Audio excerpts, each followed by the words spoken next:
Assalamualaikum warahmatullahi wabarakatuh.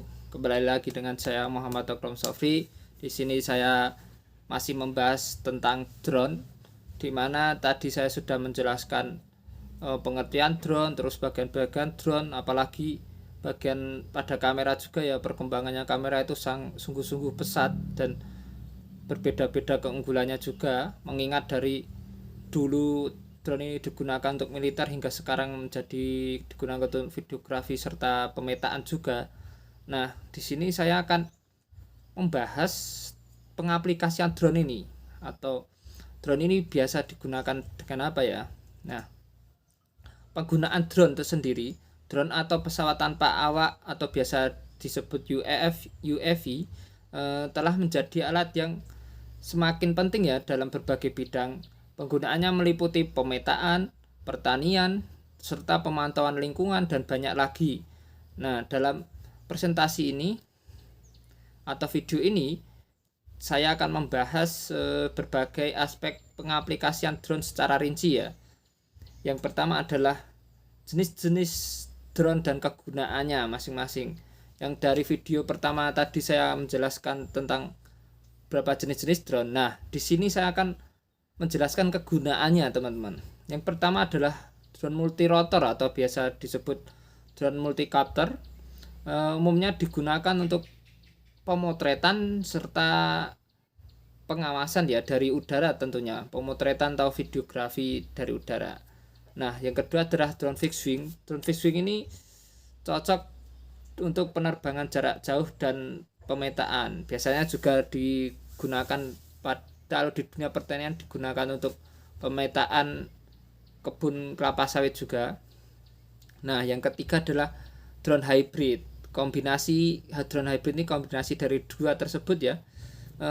Ini menawarkan fleksibilitas dan penggunaannya, teman-teman.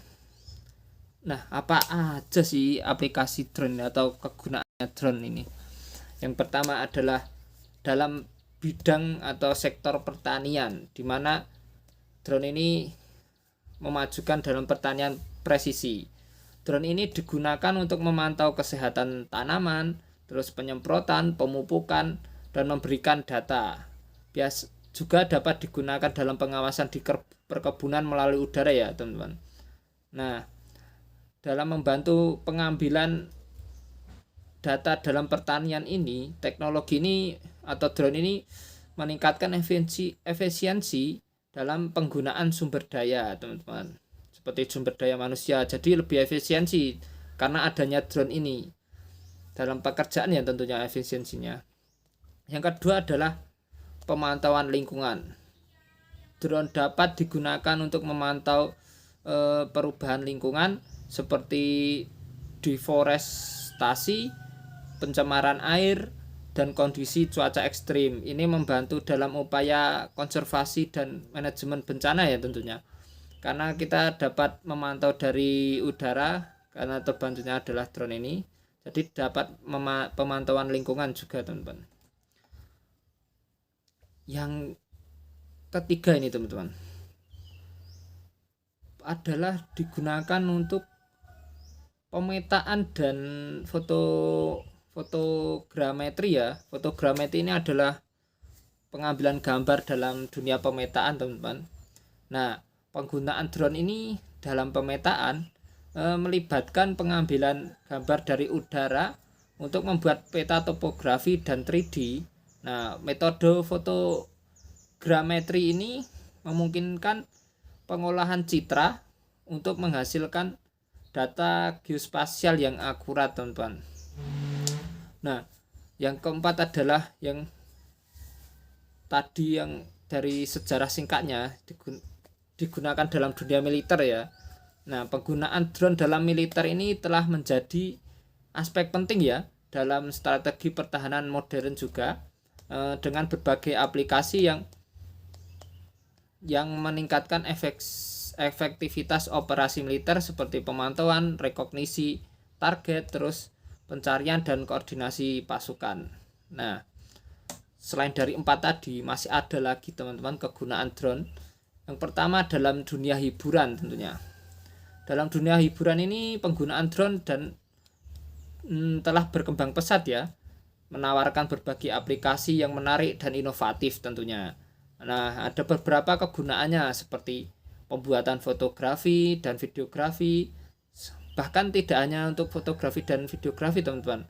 Drone ini dalam dunia hiburan juga dapat digunakan dalam pertunjukan drone flight show, di mana drone-nya diterbangkan pada malam hari dan dapat menghasilkan cahaya yang nantinya akan membentuk seperti apa yang diinginkan dari pengkontrolnya atau yang memegang drone tersebut. Nah, sudah 5 kegunaan drone. Nah, dan aplikasi drone ini. Ada juga yang keenam, ini adalah drone dapat digunakan dalam sektor pengiriman barang. Nah, dalam beberapa perusahaan mulai menggunakan drone ini untuk pengiriman barang, terutama di daerah terpencil atau sulit dijangkau. Ini dapat mempercepat proses distribusi ya teman-teman. Nah, tentunya teknologi dari drone ini ada teknologi dan metode pengoperasiannya ya teman-teman. Yang pertama itu saya sebutkan ada sistem navigasi. Nah, drone ini dilengkapi dengan GPS. Kebanyakan drone ini juga dilengkapi dengan GPS dan sensor lainnya yang dapat membantu drone ini. Nah, dalam ini dapat membantu navigasi yang akurat. Sistem ini memungkinkan drone terbang secara otomatis mengikuti rute yang telah ditentukan dari pengkontrolnya atau penerbangnya yang sudah ditentukan ya teman-teman. Jadi tidak akan tersesat kemungkinan besar. Nah, yang kedua adalah pengolahan data. Dalam data yang dikumpulkan oleh drone ini perlu diproses menggunakan perangkat lunak khusus untuk menghasilkan informasi yang berguna. Teknik seperti transformasi gram sampai segment digunakan untuk meningkatkan kualitas citra. Biasanya ini pengolahan data pada drone ini dalam dunia pemetaan tadi yang saya sudah sebutkan, ini pengolahan data itu sangat-sangat penting dalam penggunaan drone ini.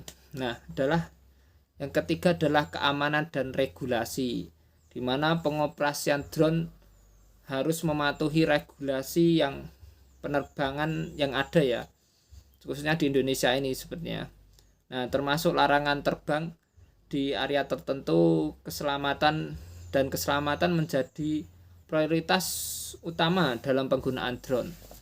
Nah, dalam keamanan dan regulasi ini seperti yang saya ketahui dalam penerbangan dunia drone itu ada di Jogja, yang tentunya di Keraton Yogyakarta, di mana di atasnya itu tidak boleh untuk diterbangkan drone ya saat acara-acara adat tertentu, dan emang tidak boleh. Dan selanjutnya saya dengar juga dalam videografi di Gunung Taman Nasional, di mana Taman Nasional ini juga tidak melarang tapi akan harus membayarnya. Begitu yang saya dapat sampaikan dalam aplikasi drone dan kegunaannya. Jika ada salah kata, saya mohon maaf. Terima kasih. Assalamualaikum warahmatullahi wabarakatuh.